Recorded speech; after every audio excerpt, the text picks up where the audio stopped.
Business plan canvas. Before you start marketing, you must have a clear idea of what your business is, and that means creating a business plan. Traditional business plans are between 15 and 25 pages long. And there is value in taking the time to create this type of document. But, fortunately, there's another tool that can offer you clarity about your business in a more efficient way. The Business Plan Canvas. This canvas allows you to capture essential elements of your business in a concise format, saving you time and effort. A business plan canvas uses a diagram with 9 boxes. These boxes represent the different components that make up a business. And they apply to all kinds of companies, whether it's a global corporation or a small startup working out of coffee shops. Each box is numbered. And the way they are numbered can seem confusing. But this format was developed by Swiss business theorist and entrepreneur Alex Osterwalder as a way to visualize how all the parts of a business work together. So we'll bounce around a bit as we do the exercise. But hopefully, in the end, it'll make a little more sense why the boxes are where they are. Let's dive into box 1, which is in the middle of the canvas. The value proposition. The value proposition answers a couple of important questions. What exactly are you building, and who is it for?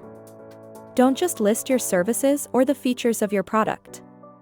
Instead, focus on how your offering provides a solution or meets a need for a specific group of people.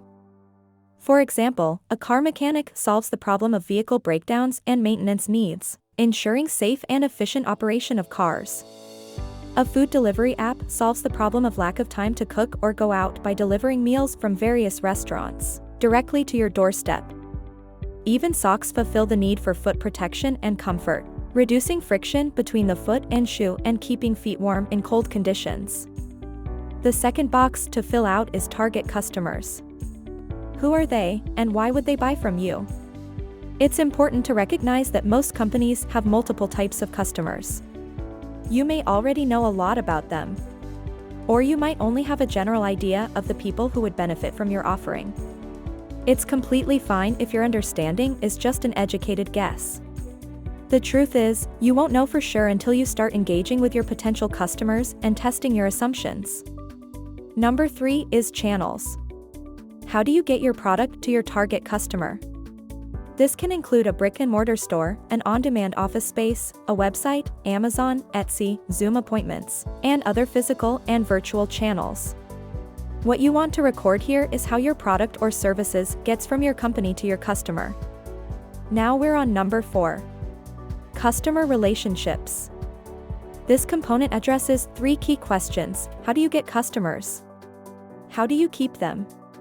And how do you grow your business with them? So write down a few words for each part.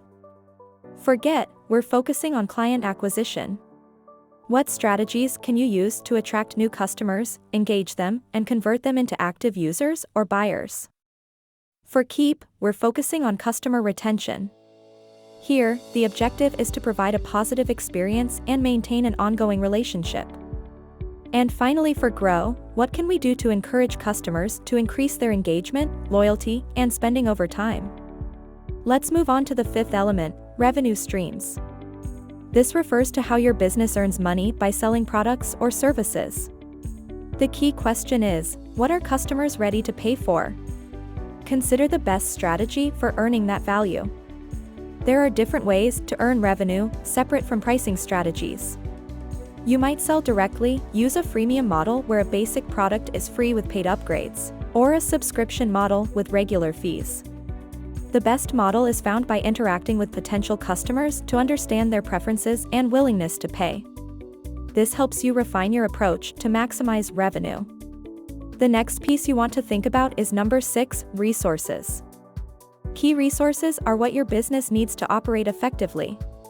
These could include financial resources like capital or credit, physical assets such as manufacturing equipment, an office space or vehicles, intellectual property like patents, or talented personnel in specific fields.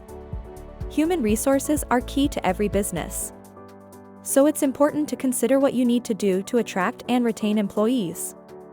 The next component to consider is number 7, identifying your key partners and suppliers. Partnerships might include referral partners, suppliers, strategic partnerships with competitors, and joint ventures to develop new businesses. Consider what resources you're acquiring from partners and what activities they will perform for you. Moving on to number 8, key activities. Key activities are essential tasks your business must do well for success. These depend on your business type. For production businesses, it might be manufacturing, logistics, managing supply chains, and inventory management. For a therapy practice, it may include providing mental health counseling services, developing and implementing personalized treatment plans, maintaining patient confidentiality and records, conducting ongoing professional development, and managing practice operations such as scheduling and billing. And finally, we're at the end. Number 9, costs. Considering costs in your business model is essential, not just obvious ones like salaries and materials, but all operating costs. Look at resources and activities to identify key costs you may be missing. It's also important to distinguish between fixed costs, which don't change with production levels, and variable costs, which do. For the purposes of working with WR Digital Marketing, you don't need to assign a dollar amount to each item or share the financials of this section. But it's a good idea to do this check for yourself to make sure your business plan can make money. A great free resource for going through this process is your local Small Business Development Center, or SBDC. They can connect you with nonprofits in the area that support small businesses and provide free business coaching and training. Our favorites here in Austin are People Fund and SCORE.